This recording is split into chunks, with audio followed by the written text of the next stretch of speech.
News 7 Tamil, பொறுப்பும் பொது நலமும். அமெரிக்க விசாரணை அமைப்புகள் தீவிரவாத வழக்குகளில் கைது செய்யப்பட்டவர்களை கையாண்ட விதம் குறித்து அறிக்கை வெளியாகியுள்ளது. உலகம் முழுவதும் இது பெரும் அதிர்வலைகளை ஏற்படுத்தியுள்ளது.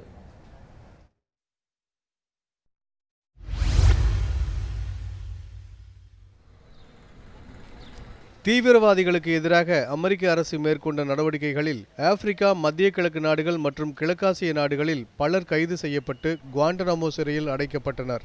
இவர்களை அமெரிக்க விசாரணை அமைப்புகள் கையாண்ட விதம் குறித்த அறிக்கை அந்நாட்டு செனட் அவையில் தாக்கல் செய்யப்பட்டது. விசாரணை கைதிகளுக்கு எதிராக மேற்கொள்ளப்பட்ட சித்திரவதைகள் குறித்து அந்த அறிக்கையில் கூறப்பட்டிருந்த விஷயங்கள் உலகின் பல பகுதிகளில் அதிர்ச்சி அலைகளை எழுப்பியுள்ளன.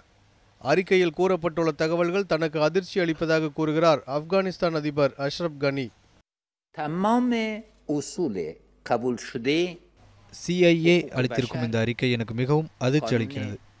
உலகம் ஏற்றுக்கொண்ட மனித உரிமைகள் அனைத்தும் மீறப்பட்டுள்ளன என்பது கவலையளிக்கும் விஷயமாகும். ஆப்கான் அரசு இதற்கு எதிராக கடும் கண்டனங்களை தெரிவிக்கிறது.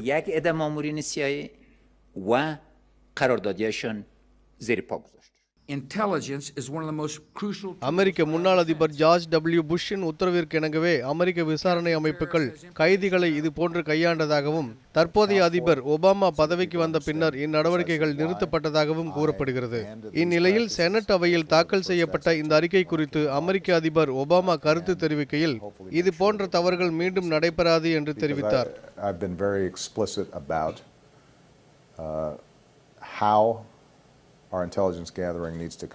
எங்களது விசாரணை அமைப்புகள் எவ்வாறு செயல்பட்டன என்பதை நான் வெளிப்படையாகவே அறிவிக்க விரும்புகிறேன்.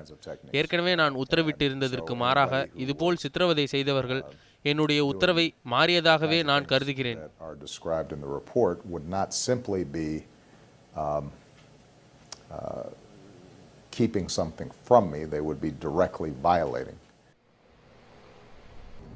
உலகின் மிக முன்னேறிய நாடே இதுபோன்று ஏற்க முடியாத நடைமுறைகளை கையாளும் போது மற்ற நாடுகள் தங்கள் கைதிகளை எப்படி விசாரிக்கின்றன என்பது மாபெரும் கேள்விக்குறியாகவே இருக்கிறது.